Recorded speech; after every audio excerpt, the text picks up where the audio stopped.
राम राम। सब लोग सोचते हैं कि रंगों की होली से एक रात्रि पहले होलिका दहन क्यों किया जाता है। होली का यह त्योहार असत्य पर सत्य की विजय का प्रतीक है। बहुत समय पहले की बात है, सतयुग की बात है। हिरण्याक्ष और हिरण्यकश्यपु दो भाई थे। हिरण्याक्ष पृथ्वी को लेकर रसातल को चला गया, तब भगवान नारायण ने वराह रूप लेकर उसका वध किया और पृथ्वी को बाहर निकाल कर लाए। जब से हिरण्याक्ष का वध हुआ, तब से हिरण्यकश्यपु भगवान श्री नारायण का शत्रु हो गया। वो किसी न किसी युक्ति से भगवान नारायण के वध का विचार करने लगा। उसने घोर तप आरंभ किया, ब्रह्मा जी की तपस्या की। जैसे ही इंद्र को ज्ञात हुआ कि हिरण्यकश्यपु कोई महान तपस्या कर रहा है, इंद्र को अपने इंद्रासन का भय सताने लगा। उन्होंने हिरण्यकश्यपु के घर जाकर उसके 3 पुत्रों का वध कर दिया। उनकी धर्म पत्नी देवी कयाधु का भी हरण करके ले जा रहा था। मार्ग में नारद जी मिले। नारद जी ने कहा, इंद्र तुम ये क्या कर रहे हो? इसकी कोख में जो पल रहा है वो बालक देवताओं के लिए हितकारी होगा, वो अपने पिता का ही शत्रु होगा और देवताओं को दानवों पर तभी विजय प्राप्त होगी जब वो आपके साथ होगा। देवी कयाधु को छोड़ दिया गया। उधर हिरण्यकश्यपु की तपस्या से ब्रह्मा जी प्रसन्न हुए। हिरण्यकश्यपु ने वरदान मांगा कि मुझे अमर कर दो। ब्रह्मा जी ने कहा, नहीं, अमर नहीं कर सकता, इसके अतिरिक्त कोई और वरदान मांगो।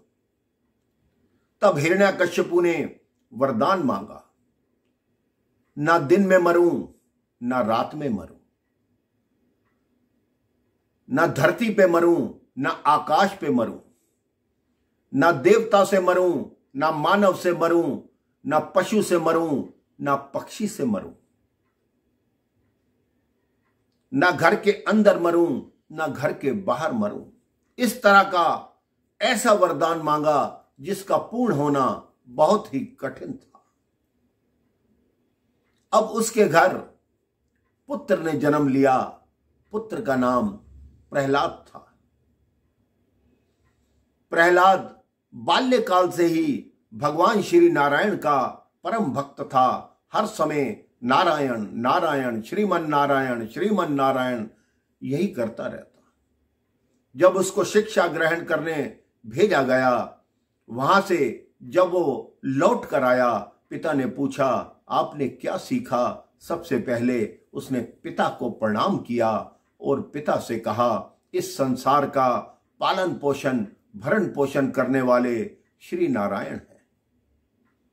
हिरण्यकश्यपु के क्रोध का ठिकाना नहीं रहा, क्योंकि वो स्वयं को ही भगवान मानता था और अपनी प्रजा में ये कह रखा था कि नारायण का नाम जो भी जपता हुआ दिखाई देगा उसका वध कर दूंगा, तुम्हारे लिए मैं ही भगवान हूं। प्रहलाद ने जब नारायण जी का नाम लिया, उसने तुरंत आदेश दिया कि प्रहलाद को काल कोठरी में डाला जाए। 3 दिन तक काल कोठरी में रहने के पश्चात भी प्रहलाद वैसे के वैसे वापिस आए। उसको पुनः आश्रम में भेज दिया गया और उनके शिक्षकों से कह दिया गया कि इसके मुख से नारायण का नाम दूर करवा दो। असर उल्टा हुआ। जब प्रहलाद आश्रम गया तो जितने भी विद्यार्थी उनके साथ पढ़ते थे वो सब नारायण का नाम जपने लगे। शिक्षक भी नारायण का नाम जपने लगे।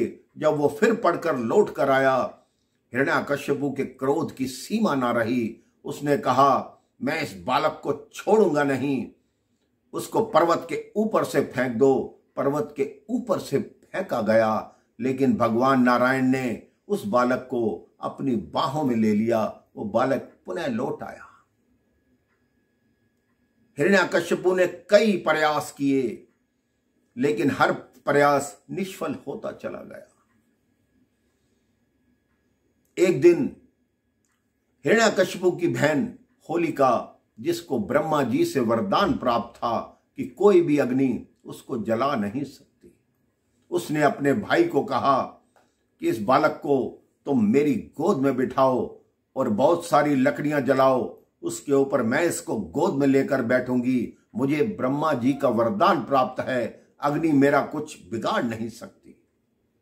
जब होलिका प्रहलाद को लेकर अपनी गोद में बैठी तो कुछ ही क्षणों में भीषण अग्नि लगी। प्रहलाद जी को कुछ नहीं हुआ, होलिका जलने लगी। होलिका ने ब्रह्मा जी से कहा कि आपका वरदान झूठा हो रहा है, मुझे अग्नि क्यों जला रही है? तब ब्रह्मा जी प्रकट हुए। उन्होंने कहा, मैंने जो तुम्हें वरदान दिया था वो संसार की भलाई के लिए दिया था, लेकिन तुम उस वरदान का दुरुपयोग कर रही हो, इसलिए वो वरदान निष्फल हो गया। ये वही दिन है मेरे भाई बहन, जिस दिन हम होलिका दहन करते हैं, अर्थात सत्य की विजय हुई, असत्य की हार हुई। उसके पश्चात हिरण्याकशिपु ने फिर प्रहलाद को बुलाया कि तुम बार बार नारायण नारायण करते हो, वो नारायण रहता कहां है? प्रहलाद ने कहा, मेरे अंदर रहता है, आपके अंदर रहता है, हर जगह रहता है, इस महल में रहता है, इस स्तंभ में रहता है। तब हिरण्याकशिपु बहुत क्रोधित हुआ। उसने प्रहलाद से कहा कि इस स्तंभ में भी नारायण है। प्रहलाद ने कहा, बिल्कुल है। तो उसने अपनी गदा उठाई और उस स्तंभ को तोड़ने लगा। जैसे ही स्तंभ टूटा, उसमें से विष्णु भगवान नरसिंह का अवतार लेकर बाहर निकले। आधे सिंह थे, आधे नर थे। उन्होंने हिरण्याकशिपु को उठाया और उसके महल की दहलीज पर ले गए, अपनी गोद में लिटाया और अपने नाखूनों से उसका पेट फाड़ने लगे और उससे बोला, तुम देख लो हिरण्याकशिपु, ना तुम घर के भीतर हो, ना घर के बाहर हो, ना धरती पर हो, ना आकाश पर हो, ना दिन है ना रात्रि है। मैं ना देवता हूं, ना पशु हूं, ना मानव हूं, ना पक्षी हूं। तुम्हारा वध ना किसी अस्त्र से कर रहा हूं, ना किसी शस्त्र से कर रहा हूं, मैं अपने नाखूनों से ही तुम्हारा वध कर रहा हूं। उन्होंने हिरण्याकशिपु का पेट फाड़ दिया, हिरण्याकशिपु का वध कर दिया। भगवान का क्रोध ऐसा था कि वो शांत नहीं हो पा रहे थे। तब ब्रह्मदेव और भगवान शिव आए। उन्होंने प्रहलाद को कहा कि आप जाकर भगवान की गोद में बैठो, तब भगवान शांत होंगे। प्रहलाद नारायण की गोद में अर्थात नरसिंह की गोद में जाकर बैठे, तब उनका क्रोध शांत हुआ। प्रहलाद हमेशा से नारायण के भक्त रहे।